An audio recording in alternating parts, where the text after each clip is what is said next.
Hər şey çerez qıp getməlidir də biletdə.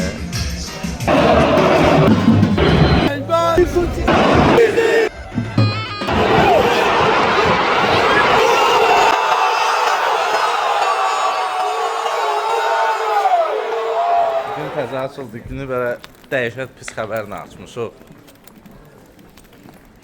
Deməli, Fenerbahçe Galatasaray oyununa olan biletlərimiz niyə görəsə bugünlər oldu.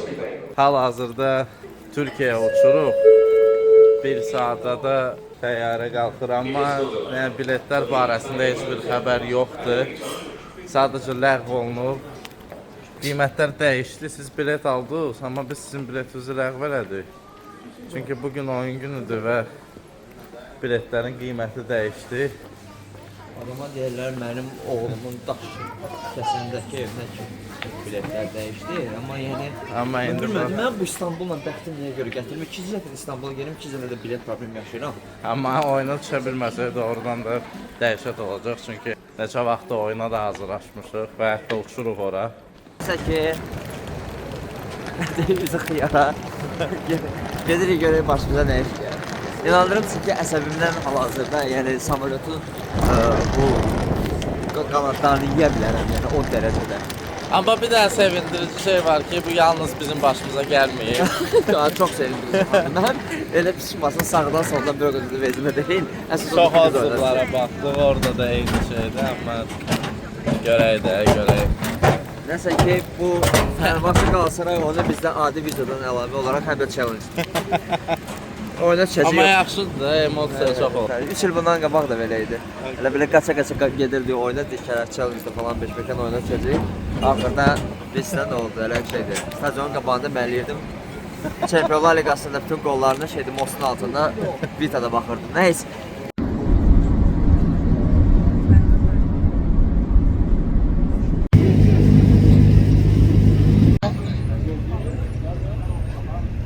Kadıköydəki ilk dəqiqələrdən elə bir təəssürat yaranır ki, düzdür, dəniz tərəfdə, aşağı tərəfdə olmasaydıq, bu küçələrdə gəzsəydik, qrafitinin hesabına sanki Neapoldan heç yerə çıxmamışıq. Burada da bütün evlərin, binaların, qapıların üstündə hər yerdə qrafiti var.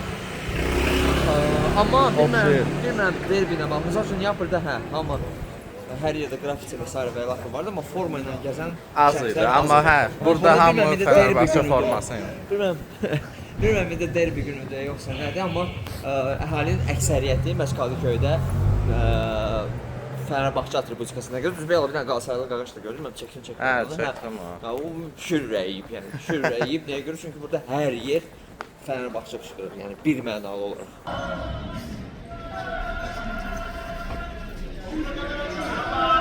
Artıq indidən bəhslər başlayıb. Yer gəlmişkən bunu biz olduğumuz seçmiş şəhərlərin birində görmədik. Nə Romada, nə də Napolda. Bəlkə səhv yerlərə gedmişik deyə bilmərəm, amma burada artıq oyuna nə qədər qalıb 4-5 saat var. Amma artıq dijeniya var abicim. Это что мы потеряли багаж. Нам срочно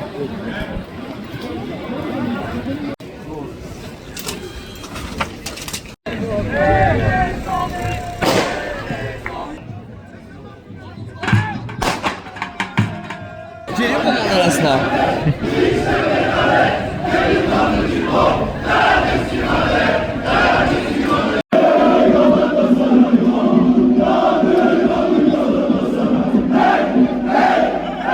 Hal-hazırda Kadıköyün ürəyindəyik biz. Şükrü Saracoğlu stadionunun yanındayıq. Bax, stadion buradadır. Oradan gəlirsən, buradadır. Yəni sözümün canı odur ki, buradakı insanlar artıq asıl təbii ki, Fenerbahçe hazırlaşırlar, qrup toplaşırlar, meşale yandırırlar, mahnı oxuyurlar, oyuna hazırlaşırlar. Derbi bax budur. Derbi bax budur. Həqiqətən də biz 4-cü buraxılışımızda səhv eləmirəm. 4-cü buraxılışımız əsasında biz nəhayət ki, əsl derbiyə gəlmişik və bu tamamilə başqa bir atmosferdir. Bu uşaqlar dəlidirlər, uşaqlar dəli.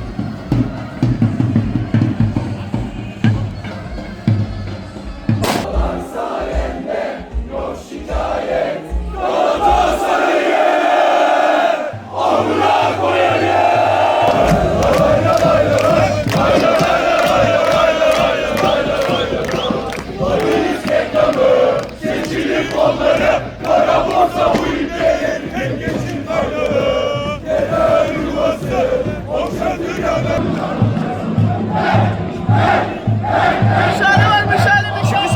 stadionu ümumiyyətlə bu Kadıköyün bax bu zonasını məncə belə romantizmlə dəlisovluğun bir qarşılığı demək olar. Çünki belə baxırsan ki, qəşəng belə gəmilər, çay axır, belə sakitçilik.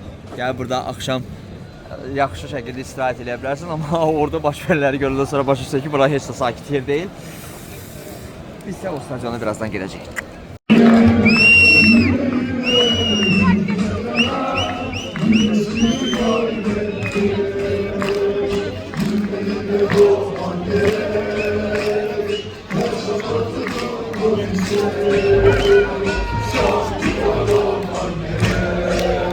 Oyuna hər dəqiqə yaxınlaşdıqca burada insanlar, burada izdiham artır həmin saniyədə. Bura başlayır bala-bala partlamağa və oyuna bir 3 saat qalmış burada nə baş verəcək? Yəni bəyələri buradan yol var idi, sonra maşınlar gəlib gəlirdi, indi o yol da yox. Yol da yox. Azərbaycanla bağlı. Fantastika, əla. Hər yerdə tüstü duman, Ələk Əkbər dediyi kimi dumanlı Albiondur, dumanlı Kadıköy deyirsən.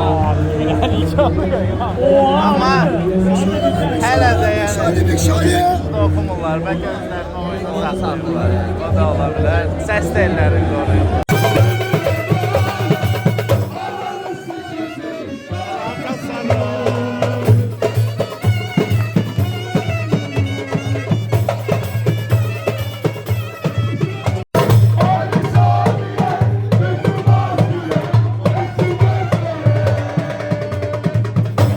Bir 2 saat qalır. İlk olan atmosferin dərəcəsi 2 saat bundan öncə 100 dərəcə, indi 500 dərəcə 100% qalxıb. Artıq dumanın əlindən heç şey görsənmir. Biz nəzərinizə çatdıraq ki, hələ də biletsiz fırlanırıq. Amma işin ucu var. Ona görə də görək. Görək, keçək. Yoxsa yox.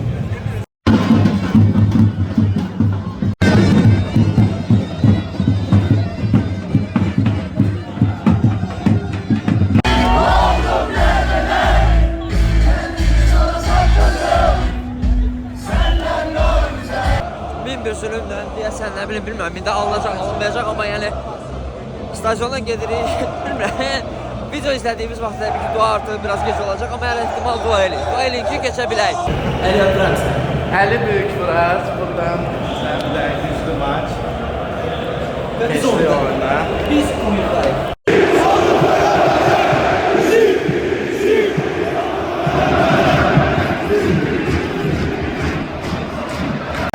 Üstünə qədər doludur, stadion partlayır. Burada bir də səs var. Əsasən də son olanlardan sonra, son hadisələrdən sonra yəni bu derbinin belə keçəcəyini yəqin ki gözləyirdik. Yalan deməyək. Oyundan öncə olan hava ilə də partlayış üst-üstə gəlib. Pinatso yerə düşməzdi oradan da stadion.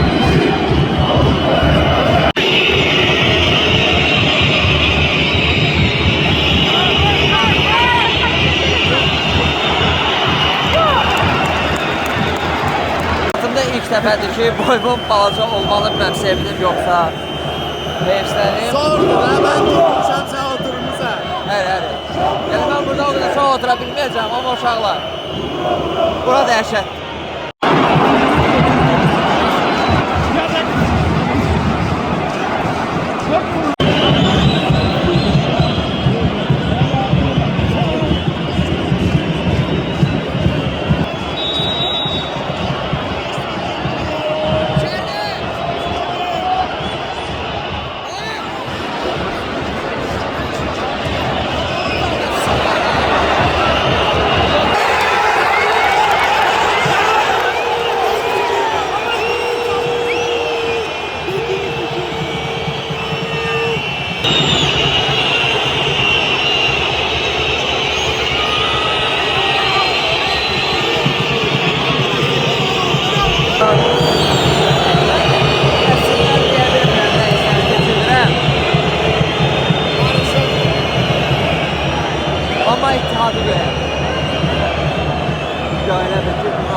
Yox, yox, yox. Ya qırmızı nəsə belə bir şey olacaq.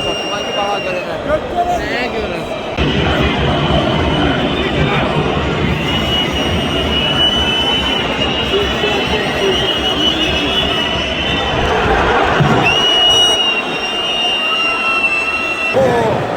Penalti Fenerbahçe'ye göre. Belki orta olanda Naves'ten sonra belki eğer yanarsa var idi ama ben burada da işte görmedim bilmiyorum nedendir. Meseleye göre bana bir sonra gelir tekrarda bakardan sonra başa düşebiliriz. Çünkü burada dinamikada O qədər tezdir ki, sən çatdırmırsan. onu ben görmedim orada. Ama aşırı rahat dur kırmızı edək. vereke Fenerbahçe Fenerbahçe baş məşqçisi değil. Yazın sen iki zalardan kiməsə.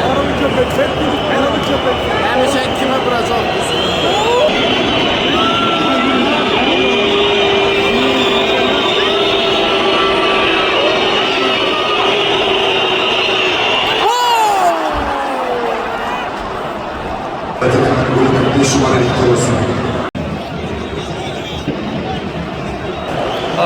Çox pis başlanğıc. Əslində 2 dənə topu belə tez bir halda buraxmağı heç gözləmirdim bu atmosferin qarşılığında, amma Fenerbahçe müdafiədə ilə məşğuldur, amma bu belə davam edə bilməz. Çünki mən təsəvvür etmirəm ki, bu qədər təzyiqatlı.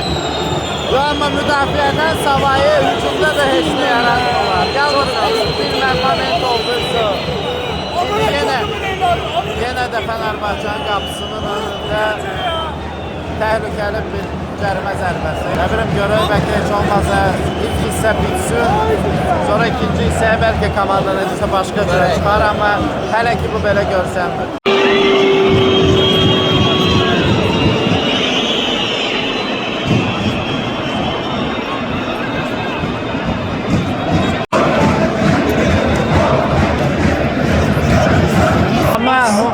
Fanatlara qaldıqda oradan da daha çok Ha, burada qalmışam, istirahət edəcək. Bak adam bunu söylesem. Nə deyir, deyimi var. Kime? Bize geldi bana git böyle olmuş Türk'ten olarak. Biz ama ayaktan... Yok abi ya. Sağ paslardan Bir şey yok ki. Biz ama yapamıyor ya. Ne oynuyorsun da ya? Anlamadım. Adam kurtardılar. Doğru düzgün alamadı bak. Bir tane top veremez. Bunlar da değil ki her yere bir amigo olsa. Bak sen kim versə deyir. Çox. Hiç.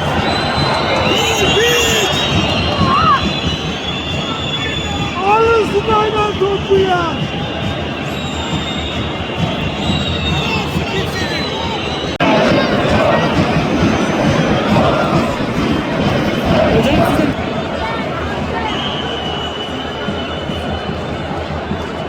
Ceko'nun da yokluğu hiss olunur özde. Hücumda çok hiss olunur çünkü Ceko olanda hiç olmasa biraz maraklı oynuyorlar. Düşür aşağıda topu götürür. Ya da məncə deyirəm, mən deyərdim ki, Talisca'nın yerinə İrfan Can meydanda olsaydı daha yaxşı.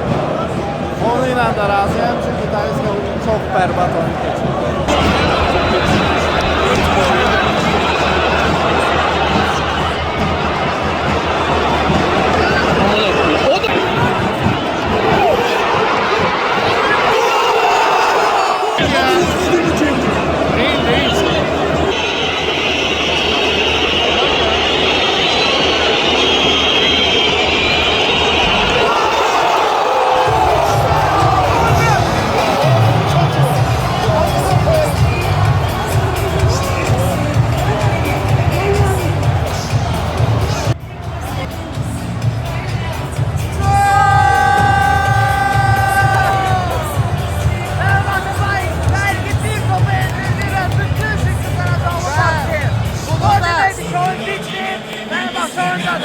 Ve bunu da ilk hissenin son dakikalarında öğrendiler.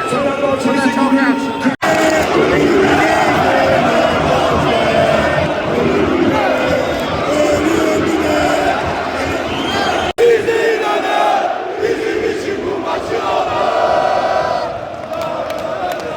Hisse böyle kızgın notlarda bitti. Hesab 2-1'di. Fenerbahçe için hele içine bitmeyip. Bence indi daha çok motivasiya ilə ikinci hissəyə çıxacaqlar. Böyle görüyoruz o zaman Yunus komandasında ne diyecek? Bence dəyişə bilər. Dəyişə bilər, əlbəttə hər saniyə dəyişə bilər. Sadəcə Galatasaray 2 dəqiqəyə qədər daha yaxşı oynayır əslində. Göre bundan sonra böyle. Göre bundan sonra. Ama çok kızgın. Oyun geçir bile. Bir şey daha iyi. Amma Çok zor oldu. oyunun sonunda bir dənə dayda dirədi mənə ki, çəkmə məni. Deyir, bizi niyə çəkirsən? Deyir, polissən. Deyirəm, yox da çəkirəm. Deyir, bizi çəkmə. Deyirəm, yaxşı sonra YouTube kanalı adını götürdü, dedi, takip edəcəm sizi. Ahıra davam eden takipçi olur.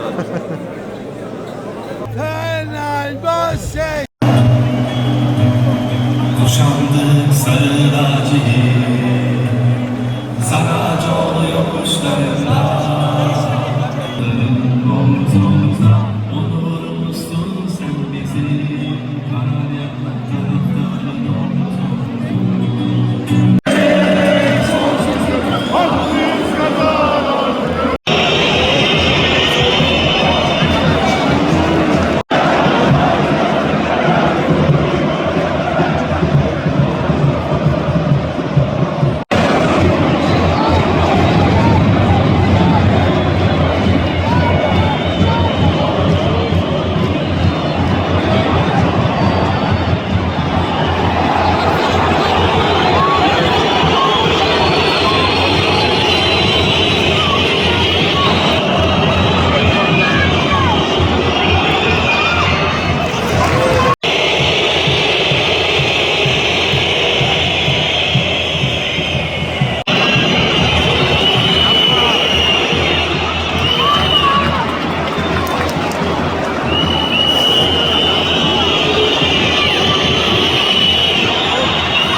Fenerbahçe tempo artırıb ha.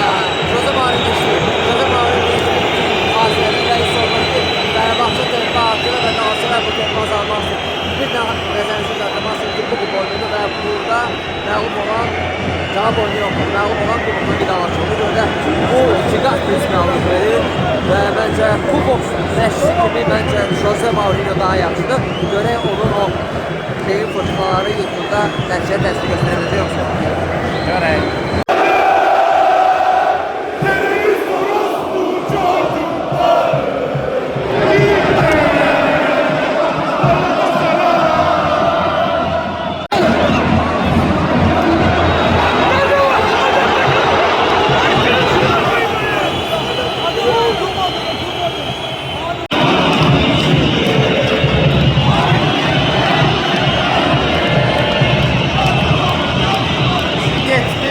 Üçüncü dəqiqəyə qədər ikinci hissədə dəyişən Cobra gibi 3-4 real gol şansı.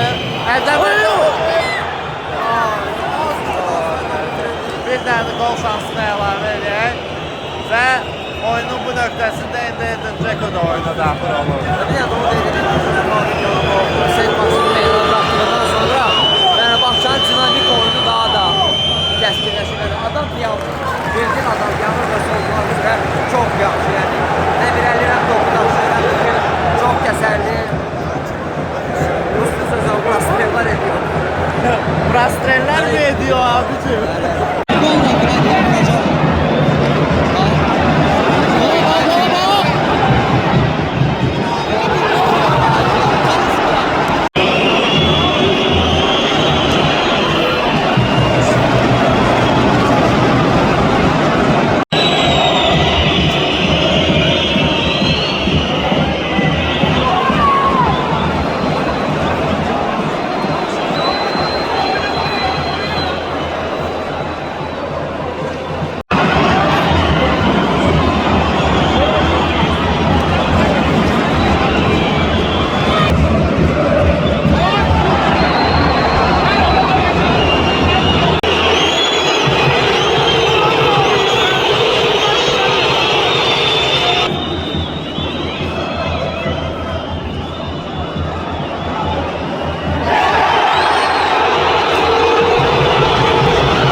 pik nöqtəsinə çatır. Dəyişər, gəl. Mən əslində bax bunu görmək istəyirdim. Gərginlik dəyişər. Bu da bu oyunun yəni tərkib hissəsi və mən əminəm ki, qırmızı bərəkətsiz oldu. Olmalıdır əslində. Biraz gecikirəm də 85-ci dəqiqədə amma Məncə olacaq. olacaq. Diyelimizde değişikliği çıkarmayacak bir şutlar Barış Alper Yılmaz. 21 numara Ahmet Kutucu.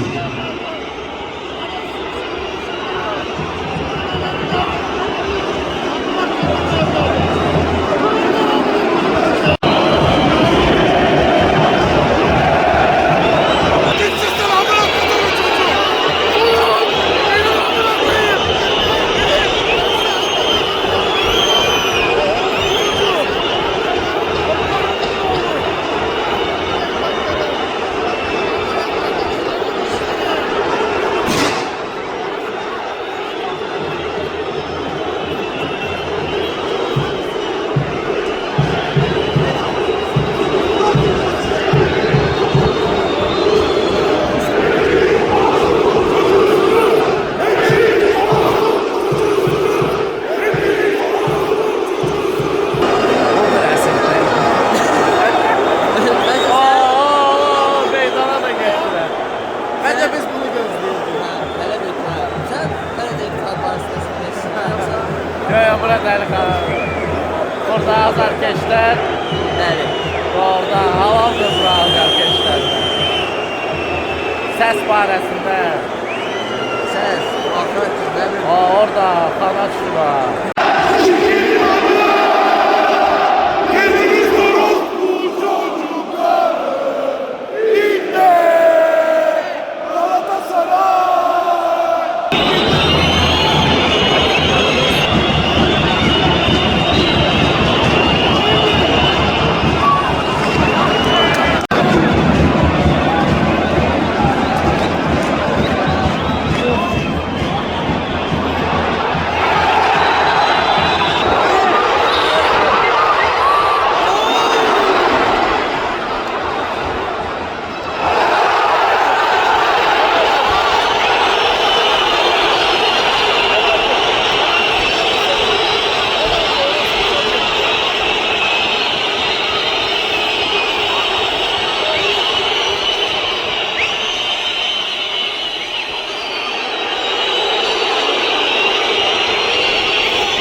ata oğulla çıxırdı.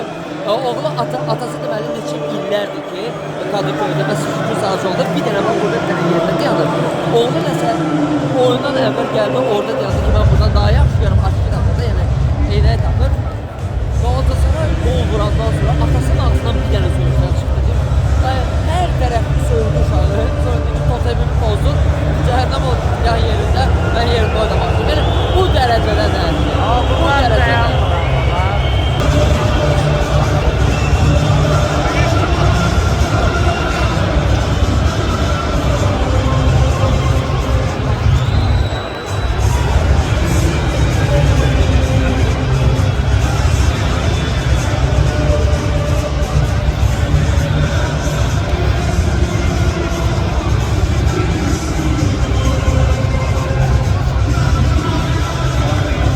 Beləcə çox stresli, çox yorğun, çox əziyyətli bir günümüz. Gün yox, gün nədir? Biz bir neçə gün əldə belə Sutkanın belə deyək. biz bütün bu görüşlər, bu gedişimizin silsiləsində son günlük yaşayırıq hal-hazırda. Fenerbahçe Galatasarayla pardon. Heç də. Çox yaxşı ki biz birinci oyunda yox, bəs bu oyuna düşdük. Və çox yaxşı ki biz bu oyuna düşdük. Düşdük. Çünki mən nəsləs keçirdim. Yəni oyuna 5 dəqiqə qalmış. Yox, 5 dəqiqə yox. 5 dəqiqə onu 1 dəqiqə dedik, başlamışsınız. Oyuna 1 dəqiqə qalmış. Biz hələ bilmirdik tam olaraq biz həmin bu oyunda iştirak edə biləcəyik yoxsa yox. Və oyuna 1 dəqiqə qalmış. Bildik ki, hə biz həmin oyunda olacağıq və tribunaya gəldik. Amma əla emosiyalar idi. Ümidvaram ki, biz bu emosiyaları sizə çatdıra bildik və siz də bunu hiss eləyə bildiniz. Çünki bunu hiss eləməyə dəyər də ondandır. Yəni çox həqiqətən rezonans hisslər yaşayıram. Çünki Napolidə belə çox belə light, çox belə nəsə var idi belə, 101 var idi.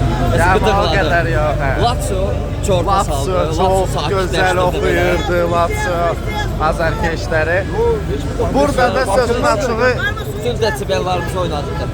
Bütün desibellarımızı oynatdı. Burada səs çox yüksəkdir sadəcə. Ağızda başım ağrır. Çünki oradan da keyif desibeli ölçmədik. Amma bir mənalı olaraq fantastik yəni deyil. Çox çətin olsa da mən az öncə storyada da bunu dedim. Bəlkə də düşməyə ən çətin olan derbilərdən birindəydik biz. Doğrudan da. Belə. Sizlə Ali futbol komandası idi. Tamirlan, Ali. Bu təbii ki bizim son buraxılışımız deyil. Mövsüm hələ bitməyib, mövsüm sonuna kimi sizə sürprizlərimiz var. Amma ümid edirəm ki daha az stresli olacaq. Belə, futbolu sevin, özünüzdən və yaxınlarınızdan müğayət olun. Sağ olun, gələn görüşlərə də.